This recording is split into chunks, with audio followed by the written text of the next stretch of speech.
आपके स्क्रीन पर यूएई में अमेरिकी बेस पर भी देखिए अटैक किया गया है। इसकी पूरी संभावना थी यूएई में अमेरिकी बेस पर अटैक। ईरान को मालूम है कि अमेरिका के बेस कहां है मिडिल ईस्ट में। अब उन ठिकानों को वो अटैक करने की कोशिश कर रहा है। श्याम सर, ये तो पहले से संभावित था। बिल्कुल, जैसा मैंने कहा, बहरीन, कतार और देखिए जो एक कुवैत में भी इनका काफी जमावड़ा है। कुवैत भी टारगेट होने वाला है। हालांकि बहरीन और ये चूंकि जो ऑयल को प्रभावित करते हैं, ये रिच कंट्रीज हैं और ये लगातार मेडिटेट करते रहते हैं लोगों से, बीच बीच में कुछ न कुछ ये एक तरह से आग भी डालते रहते हैं घी में। कतार यूएई की बात मैं कर रहा हूं, और ये कई बार ये समझौता कराने में भी रहते हैं। तो इनका डबल स्टैंडर्ड है और ये बहुत ही प्रोग्रेसिव स्टेट्स हैं और बिल्कुल ही अमेरिका के बल पर चल रहे हैं। इसलिए इन तीनों बेसिस पे पूरा टारगेट है बहरीन, कतार और यूएई। इसलिए आप देख रहे हो ये अटैक। लेकिन टीकू सर, अगर ट्रंप का ये कहना है कि बड़ा युद्ध अभियान है, कब खत्म होगा नहीं पता हमें, और जब वो ये कहते हैं कि हम ईरान की सारी मिसाइलों को, सारे सैन्य हथियार को नष्ट करके ही दम लेंगे, तो क्या माना जाए इस युद्ध का अंत या अंजाम क्या हो सकता है? देखिए, युद्ध का अंत और अंजाम तो इसी में होगा जब ईरान की टॉप पॉलिटिकल लीडरशिप को डिस्ट्रॉय किया जाएगा या उनको वहां से निकाल दिया जाएगा।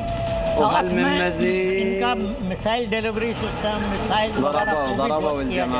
लेकिन प्राथमिकता ये रहेगी कि उनका जो पॉलिटिकल लीडरशिप है उसको डिसमेंटल किया जाए। और मैंने का ऑब्जेक्टिव सर, आपको रोक रही इस बीच बड़ी जानकारी। मोसाद ने ईरान में अपना टारगेट बता दिया है। ईरानी इंटेलिजेंस पर हमला, मोसाद की तरफ से ये जानकारी दी गई है। ईरानी रक्षा मंत्रालय पर हमला किया गया, ये भी मोसाद ने साफ किया है। इसके अलावा खामेनेई के दफ्तर पर अटैक और एटमी ठिकाने के पास हमला किया गया है। तो बड़ी जानकारी आपको दे रही है मोसाद, जो इजराइल की एजेंसी है, उसने क्लियर कर दिया है कि हमारा टारगेट क्या कुछ था। हमारा टारगेट ईरानी इंटेलिजेंस थी। हार्दिक दवे लगातार मेरे सहयोगी मेरे साथ बने हुए हैं।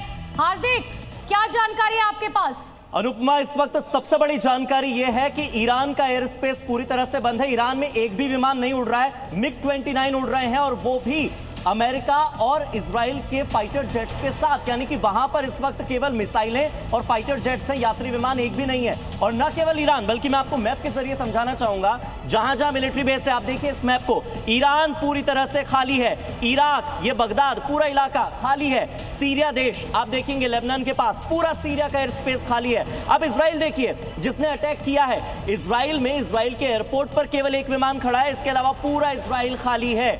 अगर आप देखेंगे पूरे मिडिल ईस्ट का मैप, आप देखिए ये सऊदी अरेबिया है। सऊदी अरेबिया में खूब सारी फ्लाइट्स हैं, बावजूद इसके जहां जहां पर यूएस मिलिट्री बेस हैं, यानी कुवैत, यहां पर कोई विमान नहीं उड़ रहा है, सारे विमान एयरपोर्ट पर हैं। और इसी के साथ आपको अगर ईरान का मैप समझाना चाहूं मैं, ठीक है हार्दिक, लौटेंगे आपके पास। कर्नल यूएस राठौर सर हमारे साथ जुड़े हुए हैं, सीधे उनका रुख कर लेते हैं।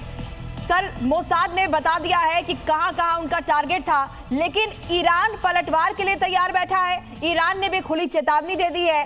क्या लग रहा है, क्या ईरान पलटवार करेगा और उसके बाद ये जंग आगे किस ओर जाएगी?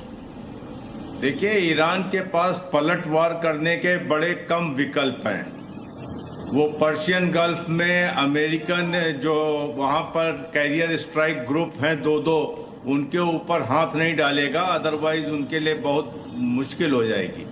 बचती है मिसाइल या ड्रोन्स, और मिसाइल ड्रोन आपने ऑपरेशन मिडनाइट हैमर में जून 2025 में देखा था कि हाँ, इजराइल तक वो पहुंचे थे और वो पास में जो भी अमेरिका के बेसेस हैं कटर वगैरह में, वहां जा सकते हैं, लेकिन वहां पर एयर डिफेंस। सर, मैं लौट रही हूँ, लेकिन इसी बीच एक बड़ी खबर, ईरान को ट्रंप ने सबसे बड़ी धमकी दी है।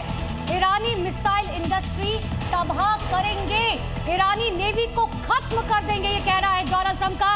इससे बड़ी धमकी कोई नहीं हो सकती। सीधे तौर पर एक तरीके से कहा जा रहा है कि हम पूरा देश बर्बाद कर देंगे, ईरान को का नामो निशा मिटा देंगे, नक्शे से हटा देंगे, ईरानी नेवी को खत्म कर देंगे।